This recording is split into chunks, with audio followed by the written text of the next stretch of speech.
The word came through the bathroom door. Tasha was standing in front of the sink, towel wrapped under her arms, hair pulled back in the silk wrap she slept in. She had stepped out of the shower to grab the lotion from the cabinet, and on the way back she had paused, because Brandon's voice was loud in the bedroom and the door to the hallway was open. He was on the phone. Speakerphone. He always used speakerphone when he thought he was alone. She heard a man laugh on the other end. A colleague, maybe. One of his dental school friends. She did not know which one. And then she heard her husband say, in the easy voice he used at parties, "Man, I tell you, I work 12-hour days while she sits at home doing nothing. She's lazy. She has been lazy for years. I do not even know what she does all day." The other man laughed harder. Brandon laughed too. Tasha stood very still in the bathroom. Her hand was on the handle of the lotion bottle. The water was still dripping from the back of her neck onto her shoulders. She did not move for what felt like a long time. She was 33 years old. She had a marketing degree from the University of North Carolina. She had been a senior strategist at a regional firm in Charlotte before she got married. She had been on the partnership track at 26. She had walked away from all of that 9 years ago because Brandon had said, sitting across from her at the kitchen table of their first apartment, "I need a partner. Not a colleague who is also my wife. A partner. Someone who can hold the home so I can build the practice." She had said yes. She had built the home. She had also, quietly, built a great deal of the practice.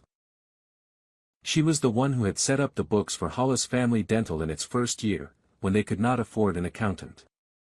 She had kept those books for 3 years.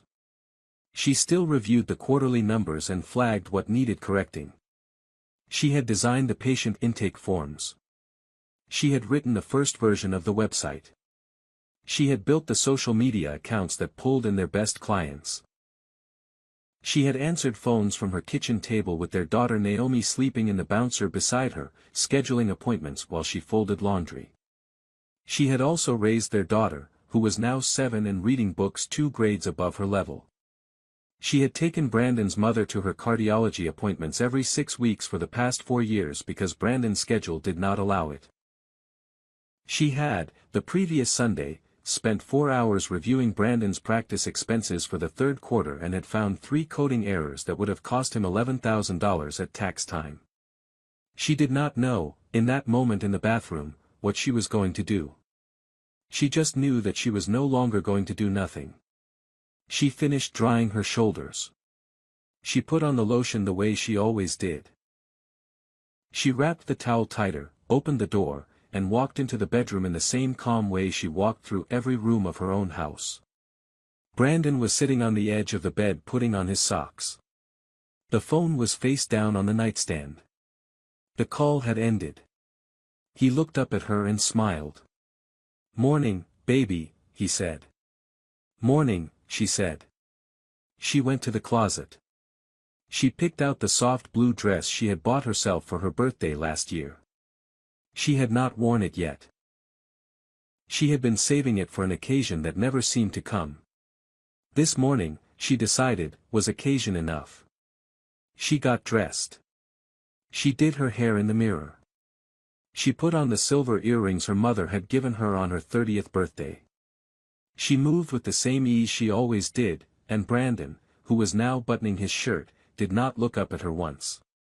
That, she thought, was its own answer. At breakfast, Naomi sat at the kitchen island in her school uniform, eating the oatmeal Tasha had cooked. Brandon stood at the counter, drinking the coffee Tasha had brewed. He scrolled through his phone. He did not say anything to either of them for 9 minutes. Tasha counted. When he finally spoke, it was to say, "I have a long day. Don't wait up." "Okay," Tasha said. He kissed Naomi on the top of the head. He did not kiss Tasha. He had stopped doing that around the time Naomi turned 5. Tasha had noticed then, too. He picked up his keys from the bowl by the door, the bowl Tasha had bought, on the entryway table Tasha had refinished, in the foyer Tasha had repainted last spring while he was at a continuing education conference in Atlanta. The door closed behind him. Naomi looked up from her oatmeal. "Mommy, are you sad?" "No, baby," Tasha said. "I'm thinking." "About what?" "About what I'm worth," Tasha said. Naomi nodded the way 7-year-olds nod when they don't fully understand but they trust their mother. She went back to her oatmeal. Tasha got Naomi to the bus. She came back to the empty house. She poured herself a fresh cup of coffee. She sat down at the kitchen table, the same table where she had said yes to giving up her career 9 years ago. She opened her laptop.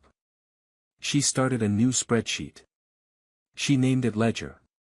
At the top of the first column, she typed, "Service rendered." At the top of the second column, she typed, "Hours." At the top of the third column, she typed, "Market rate." At the top of the fourth column, she typed, "Total owed." She started filling it in. By the time she stopped, 3 hours later, she was on row 147. And she had not yet started on the dental practice.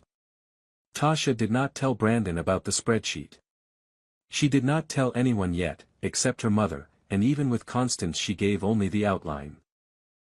She called her mother the same afternoon she made the file. "Mama," she said, when Constance picked up, "do you have a few minutes?" "I have whatever you need," Constance said. That was how her mother always answered the phone when Tasha called. It had been true Tasha's whole life. "I heard him say something this morning," Tasha said. "On the phone. He told another man I was lazy. He said he did not know what I do all day." There was a pause on the line. "Tasha," her mother said, very evenly, "are you all right?" "I am not all right," Tasha said. "But I am not going to do anything I would be sorry for." "Good," Constance said. "Tell me what you are going to do." Tasha looked at the spreadsheet on her laptop. "I am going to make him understand what I do all day. I am going to write it all down. Every single thing. And I am going to figure out what it is worth. And then?" Constance said. "And then I am going to charge him for it." There was a longer pause on the line. Then Constance laughed once, softly. It was the laugh she used when she was proud and was not going to say so directly. "Send me the spreadsheet when you have it," her mother said. "I want to look at the numbers. I have not been a senior accountant for 35 years for nothing." "Thank you, Mama." "Don't thank me yet. We have not started." For the next 2 weeks, Tasha worked on the ledger every day after Naomi went to school. She broke it down into categories. Childcare.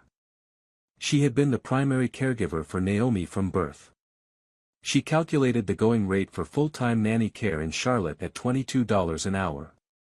She used 8 hours a day, 5 days a week, 50 weeks a year, for 7 years. The number was very large. She set it aside. Household management. Cooking, cleaning, laundry, grocery shopping, errands, scheduling, coordinating Naomi's school and activities. She looked up the rate for a household manager in Charlotte. $28 an hour for the kind of role she had been filling. She estimated 40 hours a week for 9 years. The number was even larger.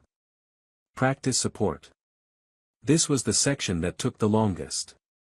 She had her own folder of records because she was organized and because, even when she was just helping out, she had kept track of what she did. Bookkeeping for the first 3 years of the practice. Website design and updates. Social media content.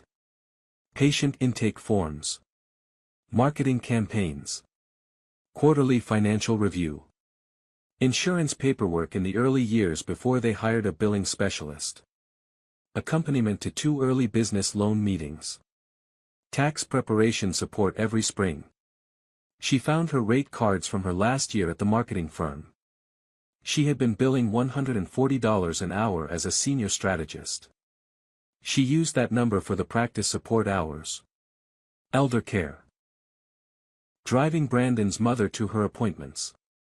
Sitting with her during procedures. Picking up her prescriptions. Calculating that out at $25 an hour for the documented hours over 4 years. Emotional and administrative labor. This category was harder to put a price on, but she did her best. She tracked the hours she had spent helping Brandon prepare for his board exam. The nights she had stayed up listening to him rehearse continuing education presentations. The dinners she had hosted for his colleagues when he was trying to build relationships. She used a flat consulting rate for these. At the end of 2 weeks, the spreadsheet was 43 pages long. The total at the bottom was a number large enough that when Tasha first saw it, she sat back in her chair and laughed once, the way her mother had laughed on the phone. She emailed the file to Constance. Her mother called back 6 hours later. "I have been through it line by line," Constance said. "You have been conservative on every single category. You could have charged more. The number is accurate. What do I do with it?" Tasha said. "You do whatever you decide to do," her mother said. "But Tasha. Listen to me. Whatever you do, do not show him this and ask him to talk about it. Do not ask him to discuss it. Do not give him the chance to argue with you about it. He will not respect a conversation. He will respect an invoice." Tasha was quiet for a moment. "Mama," she said, "when did you become such a serious person?" "I have always been a serious person," Constance said. "You just thought I was just your mother. Now what are you going to do?" "I am going to send him an invoice," Tasha said. "Good," her mother said. "Send the small one first. Save the rest for when he proves what kind of man he actually is." That night, after Brandon had come home and eaten the dinner she had made and gone upstairs to watch television in the bedroom, Tasha sat at the kitchen table and opened a fresh document. At the top, she typed her full name. Tasha Bellamy Hollis. Below that, she typed her address, which was their address. Below that, she typed, invoice. She listed only the practice support work she had done in the past 6 months. Bookkeeping review, marketing strategy refresh for the spring campaign, social media content calendar, the $11,000 in coding errors she had caught the previous Sunday. She used her old rate. $140 an hour. The total was $19,400. She added a line at the bottom, net 30. Payable to Tasha Bellamy Hollis. She printed 2 copies.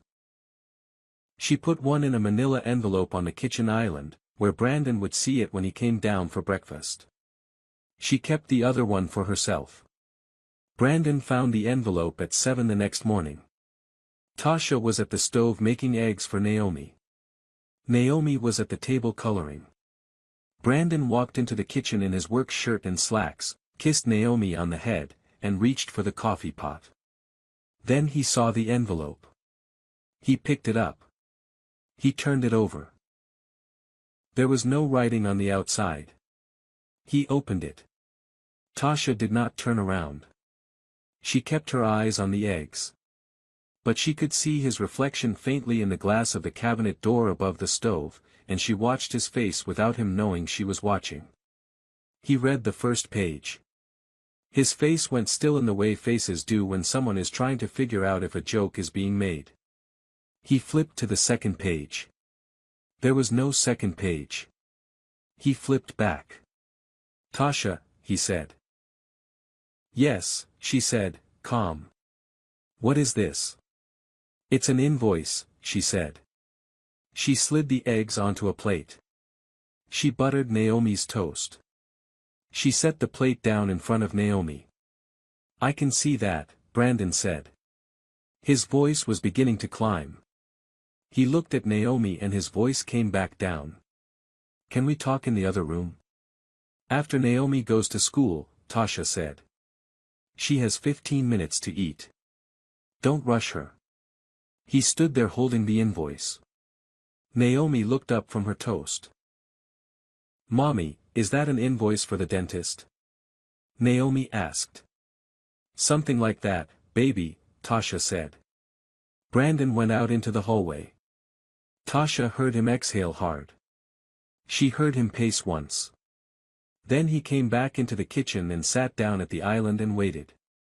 At 7:30, the school bus came. Naomi grabbed her lunchbox, hugged her mother, and ran out. Tasha closed the door behind her and locked it. She turned around. Brandon was still sitting at the island. The invoice was on the counter in front of him. "Now," he said, "what is this supposed to be?" "It's exactly what it looks like," Tasha said. "It is an invoice for services rendered to Hollis Family Dental over the past 6 months. The work I did. The hours I logged. The rate I would have billed if you had hired me from a firm. Net 30. He stared at her. "You are kidding," he said. "I am not. Tasha." He laughed, but the laugh did not reach his face. "You are my wife." "Yes," she said. "I am also a person who has been doing senior-level marketing and bookkeeping work for your practice for 6 years without compensation. The two things are not the same. The first one does not erase the second one." "I provide," he said. "I pay the mortgage. I pay the bills. You don't have to work because of what I do." "Brandon," she said, "I work all the time. I just don't get paid." He shook his head. He picked up the invoice and waved it. "You want me to pay you $19,000. For what?" "For helping out. For being a partner. That's what marriage is." "Do you remember," Tasha said, 3 weeks ago, when you came home and said you found 3 coding errors on the third quarter expenses that would have cost you $11,000? He was quiet. "You did not find those," Tasha said. "I found them. I sent you the corrected file. You took it to your CPA. The CPA submitted it. You saved $11,000 because of 40 minutes of work I did at this kitchen table on a Sunday afternoon while you were at the office." He looked at the invoice again. "I appreciate that," he said. "I don't need appreciation," Tasha said. "I need payment." "I am not paying you," he said. "Okay," she said. She picked up her coffee. She rinsed the mug at the sink. She set it on the drying rack. "Tasha. I heard you," she said. "Are we going to talk about this?" "We just did." He stood up. He picked up his keys. He looked at her for a long moment. She did not look back. She was wiping down the counter the way she did every morning. "You are being unreasonable," he said. "I am being a vendor," she said. "There is a difference." He left. She finished cleaning the kitchen. She went to the office she had set up in the spare bedroom 4 years ago when she still thought she might one day go back to consulting on the side. She sat down at the desk. She opened the spreadsheet again. She made a new tab. At the top, she typed, "New policy." Below that, she typed a list. Cooking dinner, $35 per meal. Laundry, $40 per load. Childcare during evening practice hours, $25 per hour. Elder care and transportation, $25 per hour. Practice bookkeeping, $140 per hour. Marketing strategy, $160 per hour. Social media management, $90 per hour. Hosting practice colleagues, $200 per dinner. At the bottom, she typed, "All services subject to advance payment. Cash, check, or transfer accepted." She printed it. She taped it to the refrigerator. She made herself another cup of coffee. She sat at the kitchen table. She waited for Naomi to come home from school. She had not felt this calm in a very long time. Brandon came home at 7 that night. Tasha was in the living room reading a book. Naomi was on the rug in front of her, working on a math worksheet. The kitchen lights were off. The stove was clean. There was no smell of dinner. Brandon walked in, set his bag down, and stopped. "What's for dinner?" he said. Tasha turned a page. "I don't know," she said. "What are you having?" He looked at her. He looked at Naomi. "Tasha." "Yes." "Did you cook?" "No." "Why not?" "I have a new policy," Tasha said. "It is on the refrigerator. You can read it on your way to figuring out your dinner." He went into the kitchen. She heard him stop in front of the refrigerator. She heard him exhale. He came back into the living room.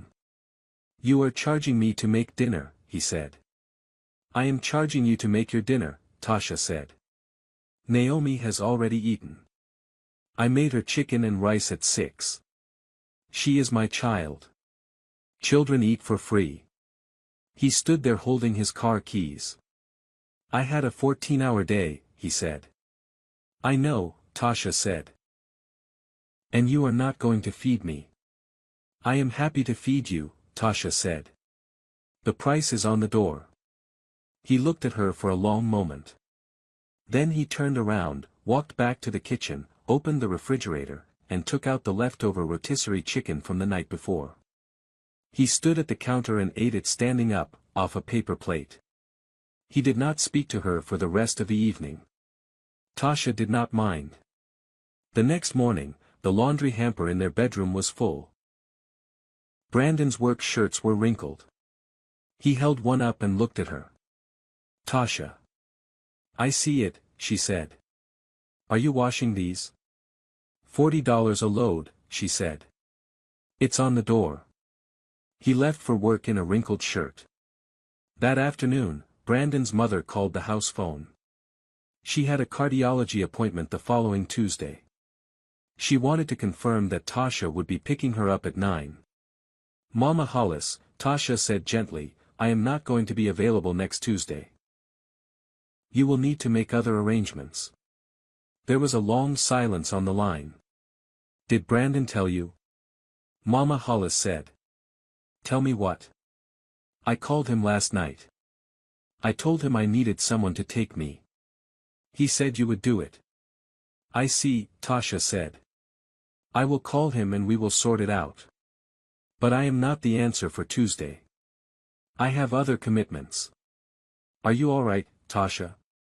Mama Hollis said. There was real concern in her voice. Tasha had always liked her mother-in-law. The woman was sharp and kind and had never said a cross word to her. "I am all right," Tasha said. "I am making some changes. They will be good changes. You will see." She hung up. She called Brandon at the office. She got Renee, the office manager. "Hi, Renee," Tasha said. "Is Brandon between patients?" There was a small pause on the line that Tasha noticed. It was not unfriendly. It was something else. It was the pause of a woman who had been hoping she would not have to talk to Tasha that day. "He is with Mr. Patterson right now," Renee said.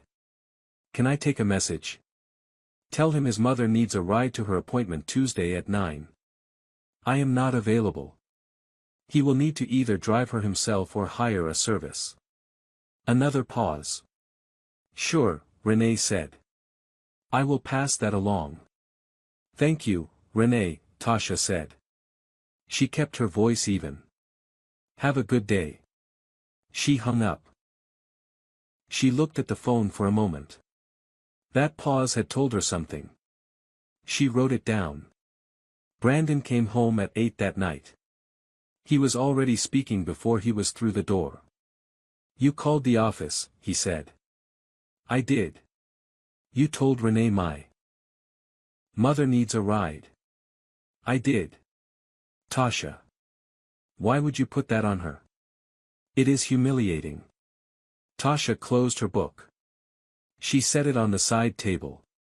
"It is humiliating," she said, "to be told by your wife that she is not going to drive your mother to a doctor's appointment without compensation. Yes. I imagine it is. You did this on purpose. I did this because your mother called the house at 1 in the afternoon expecting me to be available. You committed me to a service without consulting me. I corrected the record. I did it through your office because that is where you make your business commitments. He stared at her. Who are you right now? He said. I am the same person I have always been, Tasha said. You just stopped paying attention. He did not have an answer to that. He went upstairs.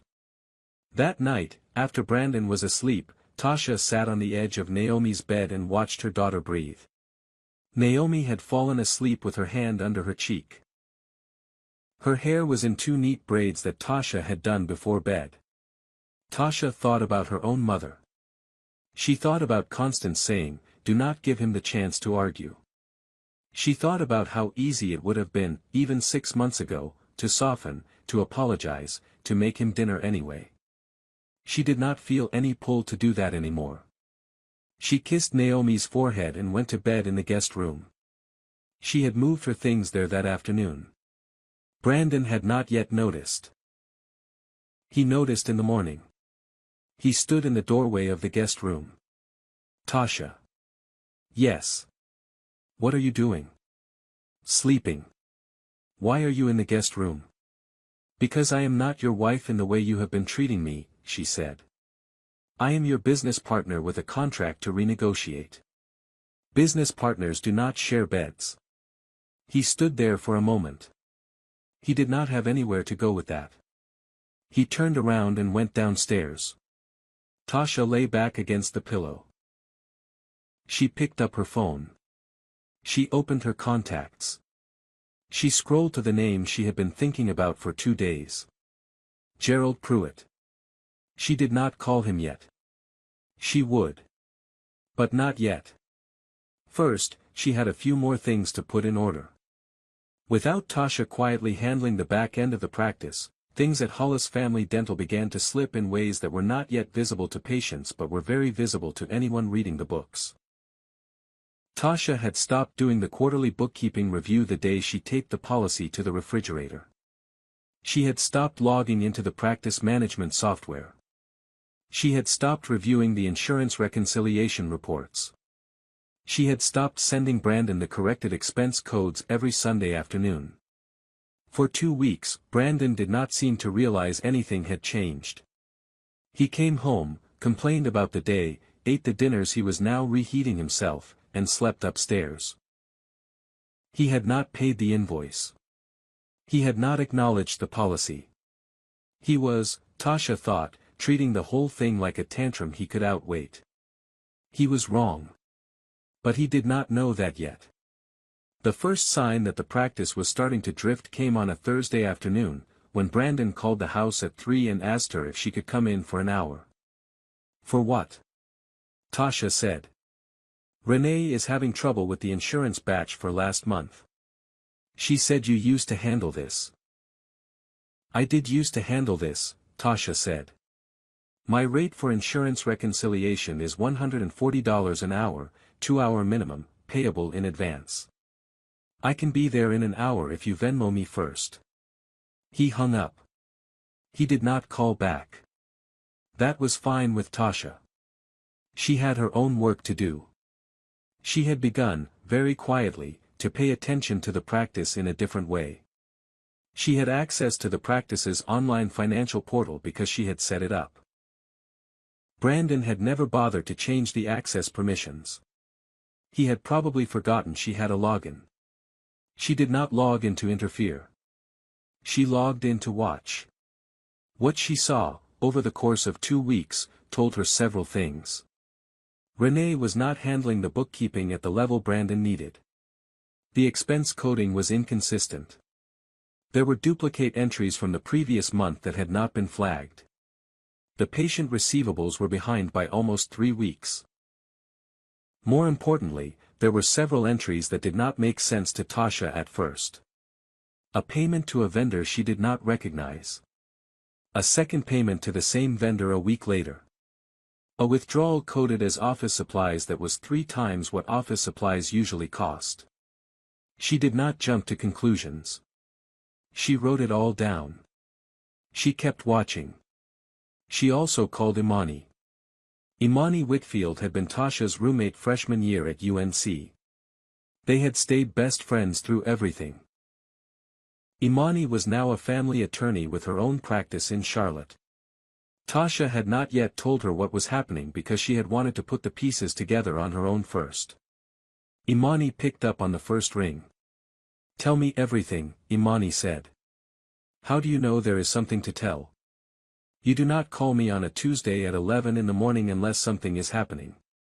Talk." Tasha told her everything. The phone call she overheard. The spreadsheet. The invoice. The policy on the refrigerator. The guest room. Imani was quiet for a long time after Tasha finished. "Tasha," she said finally, "I love you. I want to ask you something. Are you trying to fix this marriage, or are you trying to leave it?" Tasha thought about that. "I do not know yet," she said. "I think I am trying to find out who he actually is. The invoice and the policy are a test. If he had read that invoice and sat down and said, 'You are right, I have been treating you like a service, let me make this right,' I would still be in our bedroom.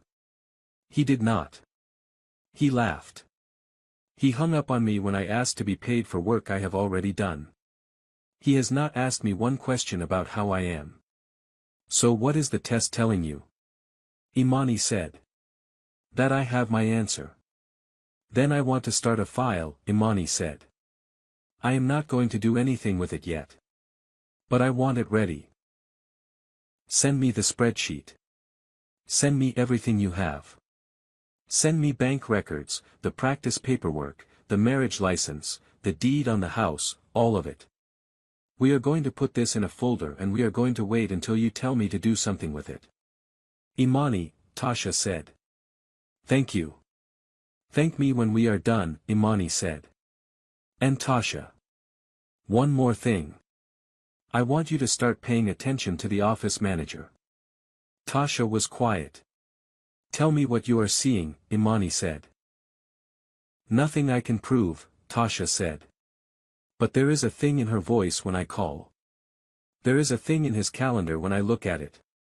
He has dinner meetings 3 times a week with vendors who, when I check, do not actually have evening offices. He has been buying her lunch twice a week and putting it on the practice card. There are weekends where he says he is at the office and then the security log shows the alarm system was set early." "How long has this been going on?" Imani said. "I do not know. 6 months. Maybe longer. I have not been looking." "Start looking," Imani said. "Carefully. Do not confront. Do not act like you know. Just collect." "I will," Tasha said. She hung up. She sat at the kitchen table for a long time. That weekend, Brandon told her he had a continuing education seminar in Raleigh. He would be gone Friday night through Sunday afternoon. She did not say anything. She nodded. On Saturday morning, she dropped Naomi at her mother's house. Constance had been waiting. She had not asked any questions when Tasha called the night before. Tasha drove to Raleigh. She did not follow Brandon. She did not need to. She drove to the hotel where the seminar was being held. She walked into the lobby. She asked the front desk if there was a continuing education event going on that weekend. There was not. There had not been one scheduled at that hotel for the past 6 months. She thanked the desk clerk. She walked back to her car. She sat in the driver's seat for a few minutes. Then she picked up her phone and texted Imani. He lied about a work trip. He is somewhere else. Imani replied within a minute. Don't worry about where. We have what we need. Tasha drove home. She picked up Naomi from her mother's. She made dinner for the two of them. She read Naomi a book. She put her to bed. Then she went to her office, the one in the spare bedroom, and she opened the practice's online portal. She did one thing she had not done before. She downloaded everything. Every transaction. Every reconciliation report. Every payroll record. Every vendor invoice. Every batch deposit. She saved it all to an encrypted external drive she had bought the day before. When she was done, she closed the laptop. She put the drive in the safe in her closet. The safe Brandon did not know she had. She went to bed in the guest room. She slept very well. Tasha called Gerald Pruitt on a Monday morning at 10. His assistant answered. Tasha gave her name. There was a 30-second pause. Then Gerald's voice came on the line. Tasha Bellamy, he said. He still used her maiden name. He had used it the first time he had tried to recruit her, 6 years ago, and again 2 years ago, and now. Tell me you are calling because you have changed your mind. I am calling, Tasha said, to find out if your offer is still open. The offer to come run a senior strategy team for me. That one. Tasha, Gerald said, when can you come in? Tomorrow at 2, she said. If that works. It works. She hung up. She poured herself a cup of coffee. She went upstairs to the master bedroom that was no longer her bedroom and stood in front of the closet she had not used in 9 days. She took out the deep maroon dress she had bought for a friend's wedding 2 summers ago. She had only worn it once. She laid it on the bed in the guest room. She steamed it that evening. The next afternoon at 1:40, she was in the parking deck of Pruitt Strategy Group, looking at her face in the rearview mirror. She did not feel nervous. She felt awake. Gerald Pruitt's office was on the 18th floor. He met her in the lobby of the suite himself, which she remembered was his habit. He was tall, gray at the temples, with the easy posture of a man who had been confident his whole life and had earned it. Look at you, he said, shaking her hand. Come in. Tell me everything. She went in. She sat down across from him. She told him exactly what she was looking for. A senior strategist role with the right level of responsibility for someone with 9 years out of the formal workforce. She had kept her hand in. She had run a small dental practice's marketing for 6 years. She had learned things during that time that she had not learned at the firm. She knew what a small business looked like from the inside. She had references. Gerald listened. When she finished, he tapped the desk twice with his finger. He had always done that when he was about to make a decision. I do not need references, he said. I worked with you for 3 years. I know what you are. I have been waiting for this phone call since you walked out of my office in 2016. You waited a long time, Tasha said. I knew you would come back when you were ready, he said. The only question is what you want. He named a salary. The number was significant. She did not flinch. I want to come back at the level I was tracking toward when I left, she said. Senior strategist with a path to director within 12 to 18 months. I want a sign-on. I want flexibility for my daughter's school schedule. I want to start in 2 weeks.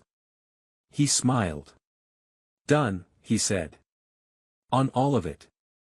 The offer letter will be in your email by 5. Welcome back. She drove home.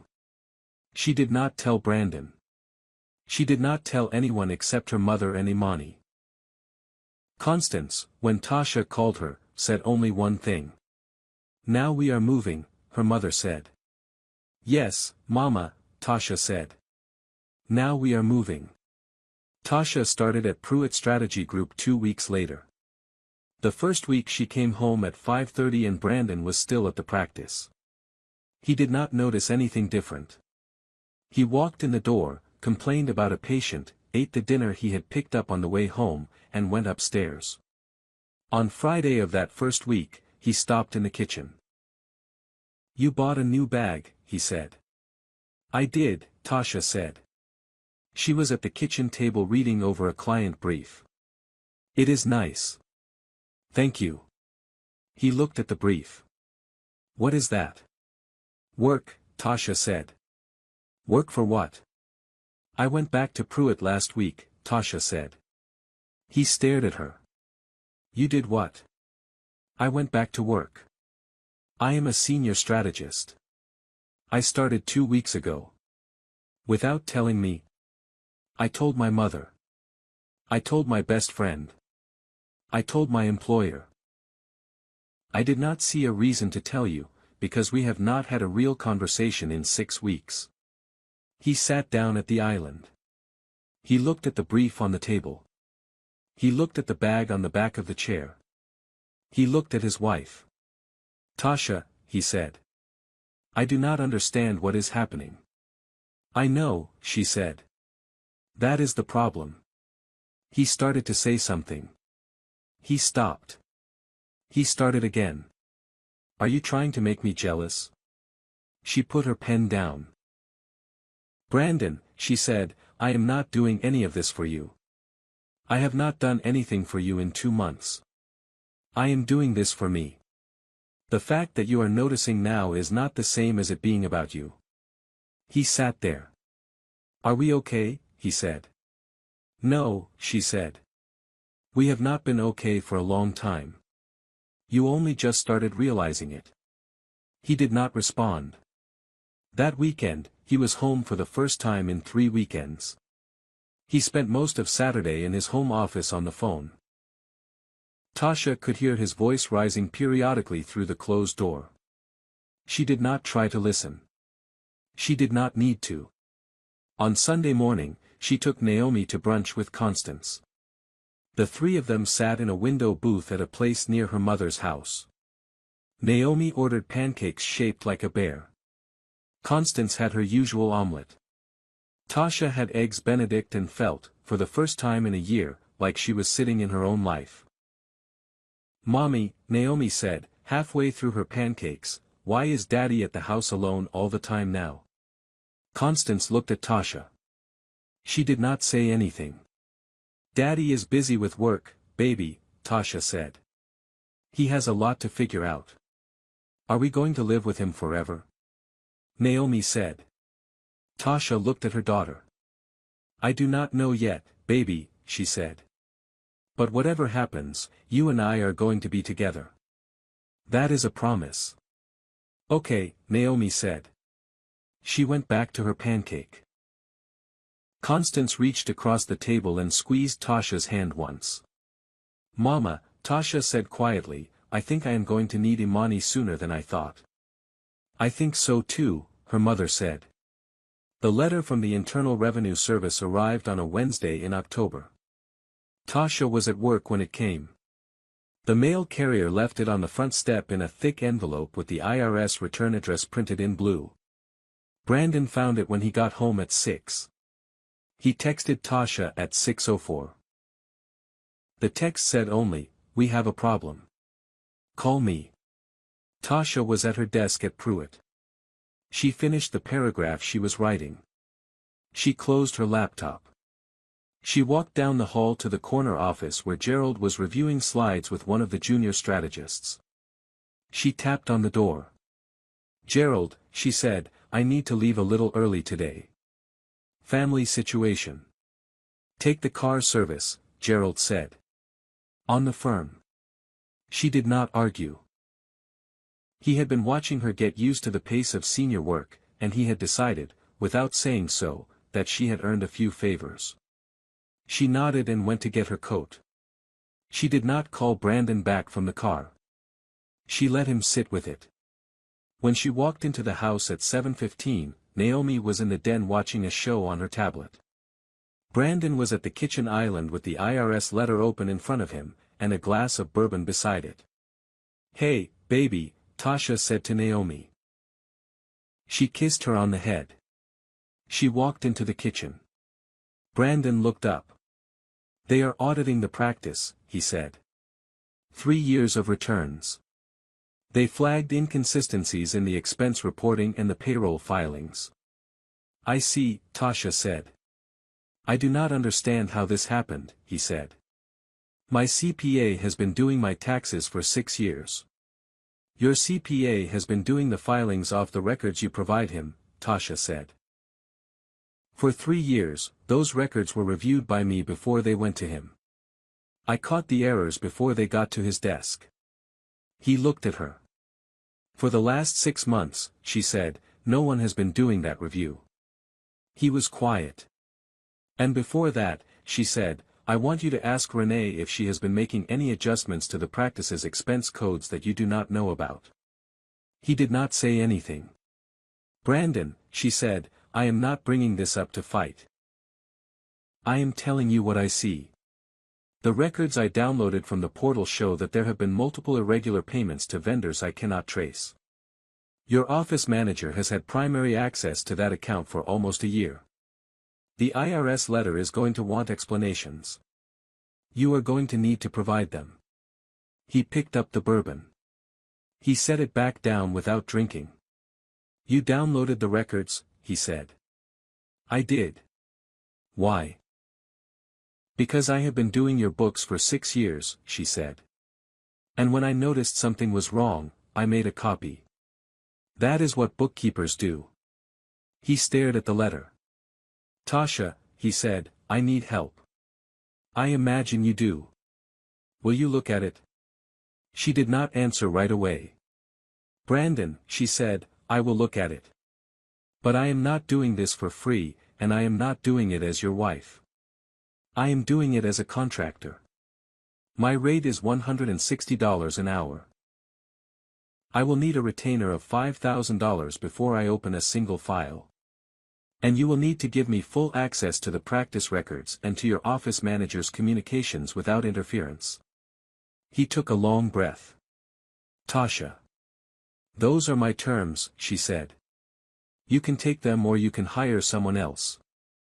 I will tell you, though, that someone else is going to take 3 months to figure out what I can figure out in a week. The IRS gave you 60 days. You do the math. He looked at her for a long time. I will write the check tonight, he said. Tomorrow morning, she said. Wired to the account I will give you. And one more thing. What? Whatever I find, she said, I am giving to you, and I am keeping a copy. He nodded once. She went to her room. By the next afternoon, the wire had hit her account. She opened the encrypted drive. She started reading. What she found over the next 4 days was, in some ways, what she had expected. Renee Brandt had been moving small amounts of money out of the practice's operating account for approximately 14 months. The amounts were small enough that they did not trigger any flags. She had created 2 false vendors. Both were billing for services that did not exist. The total, over the 14 months, was just under $80,000. There were also expense reports for evening dinners with vendors that, when Tasha cross-referenced the calendar, lined up with weekends Brandon had said he was at conferences. Tasha did not need to draw any further conclusions about that. She put the financial findings in one folder. She put the calendar findings in another folder. She gave the financial folder to Brandon on the 6th day, in a meeting at his office that she had scheduled through Renee herself. She had wanted Renee to be there when she walked in. She walked into the practice at 3 on a Friday afternoon in a forest green dress. Renee was at the front desk. She looked up. Her face changed. Tasha. Hi, Renee, Tasha said. I have a 3 o'clock with Brandon. He did not. Tell me. I scheduled it through your system this morning, Tasha said. Could you let him know I am here? Renee's hand was a little unsteady on the phone. Tasha did not comment. Tasha did not need to. The unsteady hand told her everything about how this was going to go. Brandon came out of his office. Tasha. Is your office private? Tasha said. He nodded. They went in. Tasha set the folder on his desk. She did not sit down. Everything is in here, she said. I have organized it by transaction. Each entry has the source document, the vendor verification, and the discrepancy noted. There are also screenshots from the access logs showing which user account made each entry. 81% of the irregular entries were made under one user account. That account belongs to your office manager. He opened the folder. Brandon, she said, I am not going to tell you what to do with this. That is your business. You hired her. You manage her. But I want you to understand something. I have a copy of this folder. So does my attorney. If anything happens to me, the folder gets sent to the dental board, the IRS, and your insurance underwriter the next morning. He looked up at her. Tasha. Why would anything happen to you? Probably nothing will, she said. But I have been married to you for 9 years and I am only now learning who you are. I am not making any more assumptions. She turned and walked to the door. I will send my final invoice next week, she said. For my services and the retainer reconciliation. Pay it on time. Have a good weekend. She left. She walked past Renee at the front desk without looking at her. She walked out of the building. She got into her car. She sat there for a minute. Then she called Imani. It is time, she said. I have been waiting, Imani said. Come to the office tomorrow morning at 9. We file Monday. By the time Tasha walked into Imani's office on Saturday morning, Imani had already drafted the petition. She had been drafting it in pieces for 2 months. She had a folder for the financial documents Tasha had been sending her. She had a folder for the calendar findings. She had a folder for the invoice and the policy and the screenshots Tasha had taken of the refrigerator door. She had a folder labeled, in her neat handwriting, Final Reconciliation, which was the legal accounting of every dollar the marriage had moved through and every dollar each of them had brought to it. They sat at the conference table. Imani slid the petition across. Read every word, Imani said. Tell me what you want to change. Tasha read. The petition was clean and unflinching. It cited the financial misconduct at the practice, including the names of the false vendors.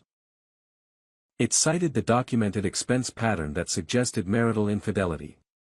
It cited the unpaid labor claim, which was supported by the spreadsheet, the invoices, and Tasha's correspondence with the practice. More importantly, the petition included a request for equitable distribution that took into account Tasha's documented contribution to the practice's value. The number Imani had calculated for that contribution was substantial.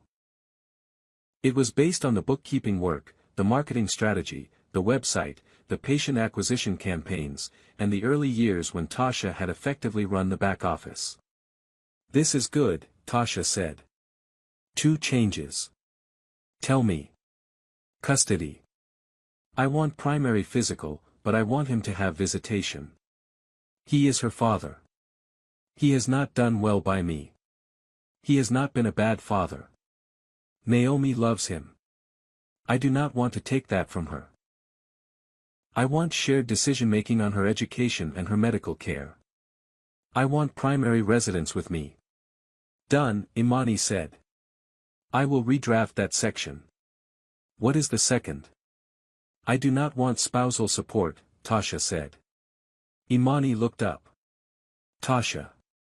You are entitled to it. I know I am, Tasha said. I do not want it.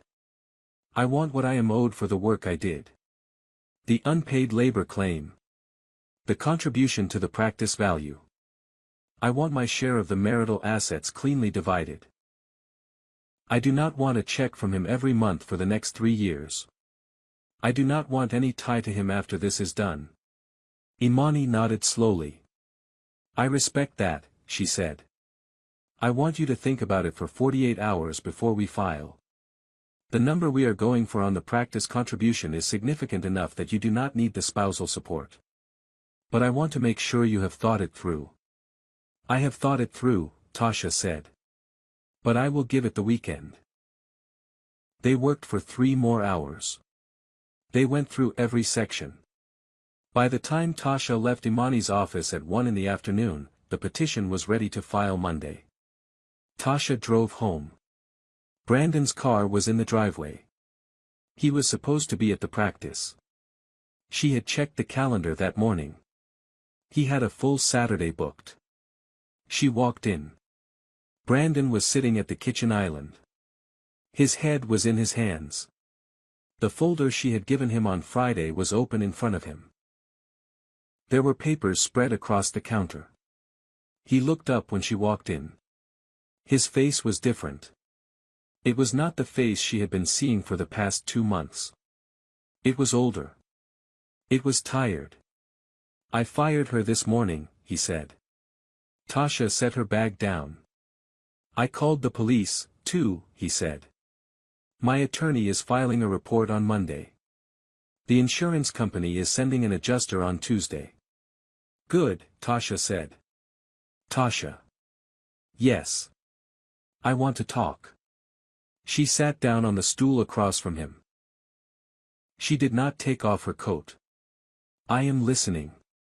He looked at the papers. He looked at her. "I made mistakes," he said. "I made bad ones. I let things happen that I should not have let happen. I trusted somebody who was not trustworthy. I stopped seeing my own wife. I do not know how to say this in a way that does not sound like an excuse." "Then do not say it," Tasha said. "Just keep going." He took a breath. "I want us to try again," he said. "I will go to counseling. I will pay the invoices. I will sell the practice if you want. I will do anything." Tasha looked at him. She did not feel angry. She did not feel triumphant. She felt, mostly, very clear. "Brandon," she said, "I appreciate you saying that. I want you to hear what I am about to say without interrupting." He nodded. "I am not going to do that with you," she said. "I am not going to counseling. I am not going to try again. The thing you are trying to fix right now is not actually our marriage. It is the moment you realized I was not lazy and that I was the one keeping the lights on. You did not start respecting me when you saw me. You started respecting me when you saw what I was worth. That is not love. That is invoicing." He started to speak. She held up her hand. He stopped. "I am filing for divorce on Monday," she said. "My attorney already has the petition ready. The terms are fair. I am not taking anything that is not legitimately mine. I am not taking spousal support. I am taking what I earned, and I am taking what I am owed for the work I did at the practice. After that, you and I are going to co-parent Naomi. We are going to be civil. We are going to do this cleanly." He put his hands on the counter. "Tasha. Please. I have made up my mind," she said. "I made it up that morning in the bathroom. I just gave you 2 months to confirm it. You confirmed it." She stood up. "I am going to pick up Naomi from her piano lesson," she said. "When I come home, I would like you to be packed. The guest room and my office are off limits. Everything else, you can take what is yours. We can deal with the rest of the house through the lawyers." She walked out. When she came back 2 hours later, Brandon was gone. His car was gone. His clothes were gone from the closet. The folder was still on the counter, closed. Naomi looked at the empty hooks by the door where her father's keys usually were. "Mommy?" "Yes, baby." "Where is Daddy?" "Daddy is going to stay somewhere else for a while," Tasha said. "He is still going to see you. He is still your daddy. He just is not going to live here anymore." Naomi thought about that for a moment. "Are you okay, Mommy?" Tasha bent down. She held her daughter by both shoulders. "Naomi," she said, "I am better than okay. I am about to be very, very okay." Naomi smiled. "Can we have pancakes for dinner?" "Yes," Tasha said. "We can." The petition was filed at 9:45 on Monday morning. Imani filed it electronically with the Mecklenburg County clerk. Tasha was at her desk at Pruitt when the confirmation came through her phone. She read it once. She put the phone face down on her desk. She went back to the strategy deck she was building for a regional bank's rebrand. Gerald walked past her office at noon and stopped in the doorway. "You all right?" he said. "I am all right," she said. "I figured something was going on. You have not been on email for 3 hours. That is a record for you. I filed for divorce this morning." He nodded. He did not say anything for a moment. "You need anything?" "No. You change your mind, you tell me. We have an EAP. We have flexibility. You take what you need." "Thank you, Gerald." He went back to his office. That afternoon, the divorce papers were served to Brandon at his attorney's office. He had moved into a corporate apartment downtown 3 days earlier. He had not contacted Tasha since the conversation in the kitchen. His attorney, on the other hand, contacted Imani within 2 hours of receiving the petition. Imani called Tasha that evening. "They want to negotiate," Imani said. "They are not going to fight the financial misconduct findings. They are not going to fight the unpaid labor claim. They are going to push back on the practice contribution number, but I expected that. We have room. The only thing they are pushing on hard is custody. He wants more time than we offered." "How much more?" "He wants 50-50. Tasha was quiet. "What do you want me to say to that?" Imani said. "Tell him," Tasha said, "that I am willing to consider expanded visitation. 3 weekends a month, 1 weekday dinner per week, alternating holidays, and 4 weeks of summer. But not 50-50. Naomi is in 2nd grade. She needs stability during the school week. He works 14-hour days. He has not made it home for dinner more than twice a month for the past 2 years. He cannot pretend now that he is going to be the father he never had time to be." "I will tell him," Imani said. "Imani." "Yes. If he tries to use Naomi as leverage on the financial side, I want to know." "I will tell you." "And Imani." "Yes.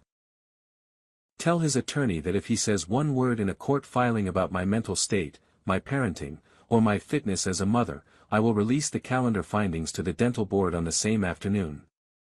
Tell him that exactly that way." There was a small pause on the line. "Tasha," Imani said, "I have been waiting 9 years for you to be this person." "I have been waiting 9 years to be her," Tasha said. The negotiation took 6 weeks. Brandon's attorney pushed back on the practice contribution number twice. Imani sent him the spreadsheet, the bank records, the social media analytics showing patient acquisition by source, and the deposition of the CPA who had handled the practice for 3 years and who confirmed, on the record, that Tasha had been the primary contact for all bookkeeping matters during that time. After the second pushback, Brandon's attorney accepted the number. They settled on custody. Tasha kept primary physical custody. Brandon got expanded visitation along the lines Tasha had outlined. They got shared decision-making on education and medical care. The settlement included a clause that either parent could petition for review after 2 years if circumstances changed. Tasha got the house. She bought out Brandon's share with the cash settlement from the practice contribution claim. The settlement also included one clause Imani had insisted on. The full financial findings folder, including the documentation of the false vendor scheme and the calendar findings, would remain in escrow with Imani's office.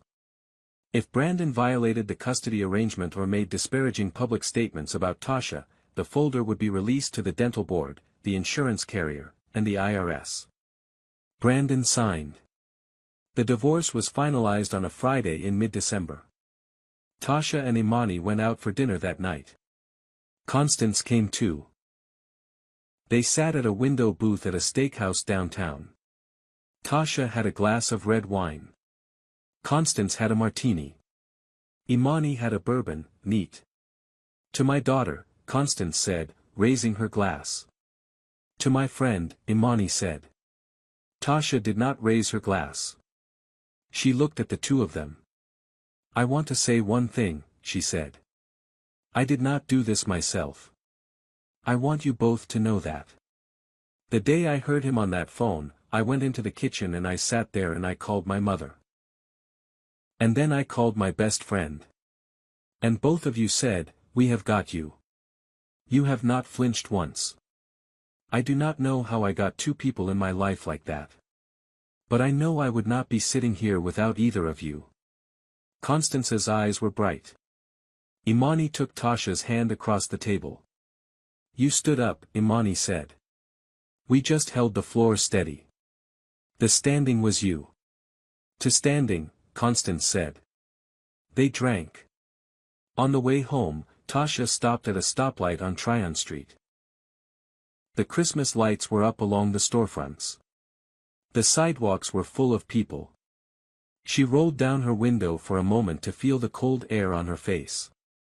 She thought about how loud Brandon's laugh had been on that morning 2.5 months ago.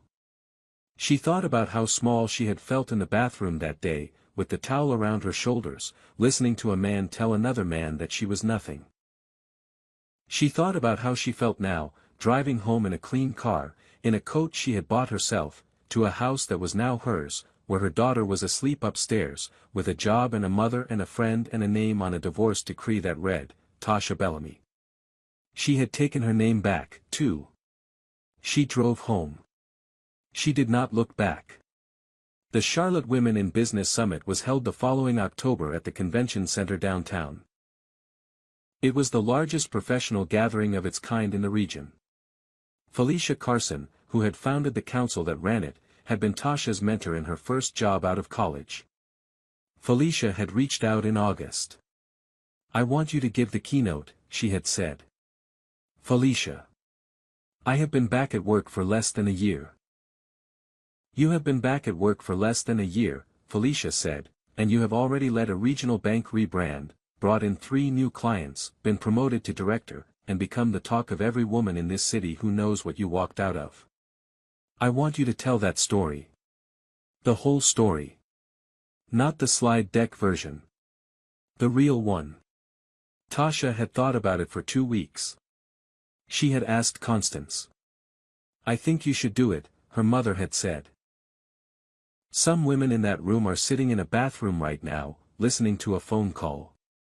They need to hear from somebody who walked out of that bathroom. Tasha had said yes. She had spent a month writing the speech. She had thrown out 3 drafts. The 4th one was the one she would give. It was the one she had not been able to write before, because she had not had the distance, and she had not had the words. On the morning of the summit, she stood in front of the mirror in her bedroom. She had laid out the dress the night before. It was royal blue, a strong simple cut, with 3/4 sleeves and a neat collar. She put it on. She did her hair in the low bun she had been wearing all year. She put on the silver earrings her mother had given her on her 30th birthday. Naomi came in. She was now 8 years old. She was in her school uniform, but she had asked to come to the keynote, and Tasha had said yes. They were going to leave directly from the venue afterward to take Naomi out for the afternoon to celebrate. Mommy, Naomi said, you look beautiful. Thank you, baby. Are you nervous? A little. Not as much as I thought I would be. You are going to be great. Tasha looked at her daughter in the mirror. Naomi's hair was in 2 braids. She had on the pearl studs Constance had given her for her 7th birthday. She was watching her mother get ready with the calm seriousness Tasha had seen in her since she was a baby. Naomi. Yes, Mommy. I love you. I love you too, Mommy. Constance picked them up at 9. They drove downtown together. The convention center was packed. There were nearly 1,200 women in the main hall by the time the program started, plus a live stream that Felicia had told her was being viewed by another 4,000. Tasha sat backstage in the green room. Imani came in to find her 10 minutes before her introduction. Imani was wearing a deep maroon suit. She had asked if she could be there. "You ready?" Imani said. "I am ready." "Three things," Imani said. "Slow down on the second story. Make eye contact when you say the line about the refrigerator. And do not skip the part about your mother. People need to hear it."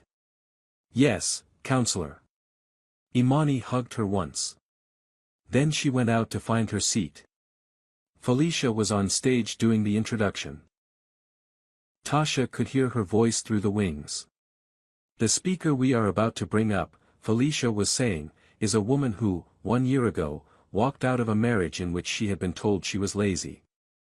In the years since, she has returned to a senior strategy role, been promoted to director, won a Regional Marketing Excellence Award, and quietly become one of the most respected voices in this city for women rebuilding their careers after stepping away.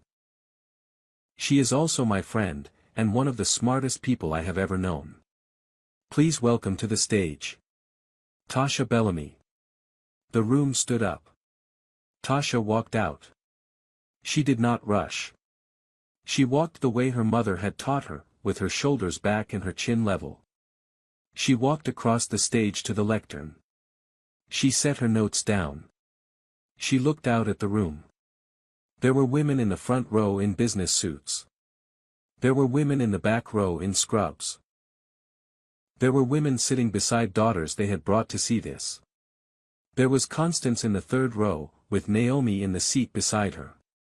There was Imani, 4 rows behind. There was Gerald, sitting at the end of an aisle in row 8, where he had told her that morning he would be.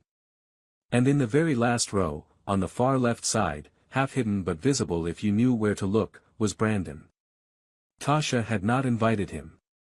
She had not known he would be there. She did not know how he had gotten in. It did not matter. She looked at him for a single second. She nodded once. The way you nod at a person whose chapter you have closed. Then she looked at the room. 13 months ago, she said, I was standing in my bathroom in a towel. My husband was on the phone in the next room. He did not know I could hear him.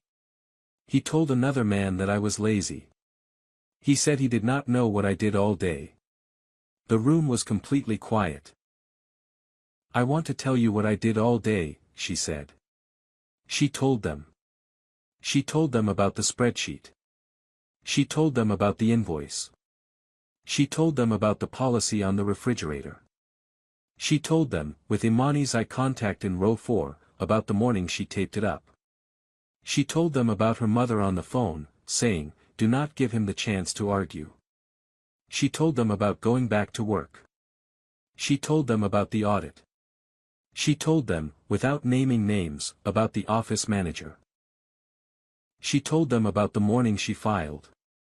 She did not tell them about Brandon's face in the kitchen, because that part was not theirs. She told them, instead, about the moment she stopped at a stop light on Tryon Street and rolled down the window and felt the cold air on her face for the first time in 9 years. There is a thing, she said toward the end, that women do for the men in our lives. We give. We absorb. We hold.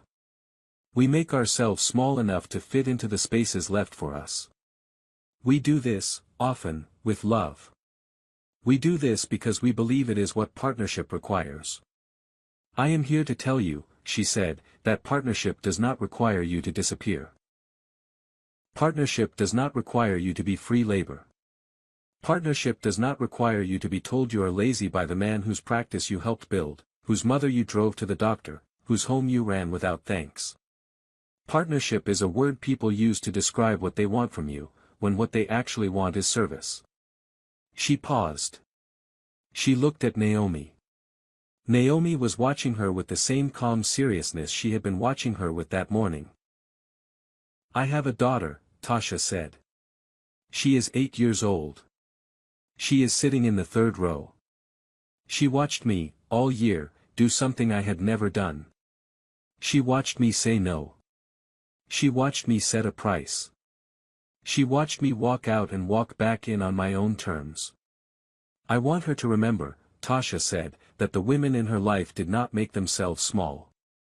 I want her to remember that her mother, when the time came, stood up. And I want her to know, when the time comes for her, that she has every right to do the same thing. She paused again. She let the silence sit.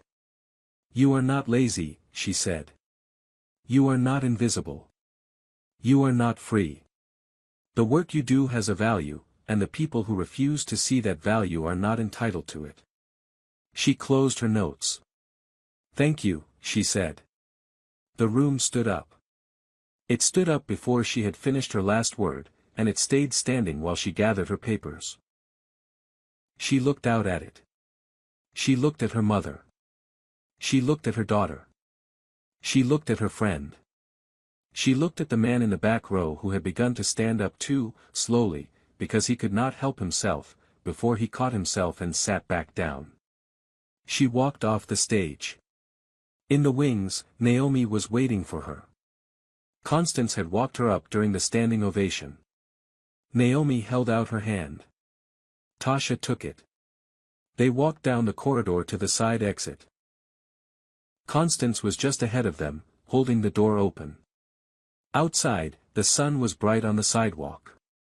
The October air was clean and cool. Imani was already at the curb with the car. Mommy, Naomi said, where are we going for lunch? Anywhere you want, baby, Tasha said. Pancakes. Pancakes. Naomi smiled. She squeezed her mother's hand. They walked together